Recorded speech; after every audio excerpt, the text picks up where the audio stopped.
अच्छा. Accounts department म्हटलं की आपल्या डोळ्यासमोर काय येतं? बहुतेक करून मोठमोठी पुस्तकं, बिलांचे ढीग आणि आकड्यांची जुळवाजुळव. बरोबर ना?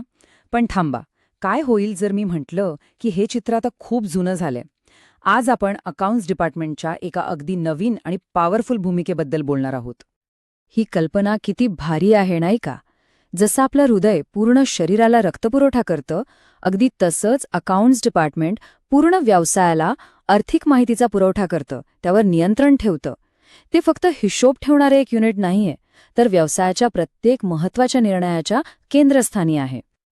चला, या आजच्या काळातल्या फायनान्स डिपार्टमेंटला जरा नीट समजून घेऊया. हे एक असं स्ट्रॅटेजिक केंद्र आहे जे फक्त भूतकाळात काय झालं याची नोंद ठेवण्याच्या पलीकडे जाऊन व्यवसायाचं भविष्य घडवण्यासाठी सक्रियपणे मदत करतं.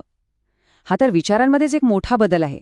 फक्त हिशोब ठेवण्यापासून ते थेट स्ट्रॅटेजी बनवण्यापर्यंतचा प्रवास. तर आज आपण हाच प्रवास बघणार आहोत की कसं एक अकाउंट्स डिपार्टमेंट रोजच्या कामाच्या पलीकडे जाऊन व्यवसायाचं कमांड सेंटर बनवू शकतं. एक असं सेंटर जिथून संपूर्ण आर्थिक नियंत्रण मिळवता येतं. चला, या प्रवासाला सुरुवात करूया. आणि या प्रवासाची सुरुवात करूया त्या एका कामापासून जे फायनान्स टीमसाठी रोजची डोकेदुखी असतं. हो, अगदी बरोबर, मी बँक रिकन्सिलिएशनबद्दलच बोलतोय. हे एक असं काम आहे ज्यात प्रचंड वेळ आणि मेहनत वाया जाते.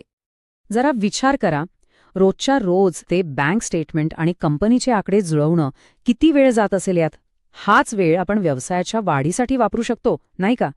अनेकदा हीच कार्यक्षमतेमधली सगळ्यात मोठी अडचण असते. पण इथेच ऑटोमेशन पिक्चरमध्ये येतं. टॅली प्राईममध्ये हे काम इतकं सोपं आहे की काय सांगू. फक्त 3 साध्या स्टेप्स. पहिली, आपलं बँक स्टेटमेंट अपलोड करा. दुसरी, सिस्टम स्वतःहून नोंदी जुळवेल. आणि तिसरी, फक्त एकदा सगळं तपासा आणि काम झालं. आणि याचा परिणाम? अरे, ज्या कामाला तास न तास लागायचे ते आता काही मिनिटात होतं. विचार करा, किती वेळ वाचतोय. आणि हा वाचलेला वेळ म्हणजे व्यवसायाच्या प्रगतीसाठी वापरता येणारी थेट ऊर्जा. पण थांबा, वेळ वाचवणं ही तर फक्त पहिली पायरी आहे. आता आपण पुढच्या आणि जास्त महत्त्वाच्या गोष्टीकडे वळूया. ते म्हणजे आपला खरा नफा येतो कुठून आणि कसा. हे समजून घेणं कोणत्याही व्यवसायासाठी खूप महत्त्वाचं आहे. आता इथे बघा, डावीकडे आहे आपलं नेहमीचं प्रॉफिट अँड लॉस स्टेटमेंट. ते आपल्याला फक्त एकूण नफा दाखवतं. पण खरी मजा उजवीकडे आहे. कॉस्ट सेंटर्स वापरल्यावर बघा काय होते.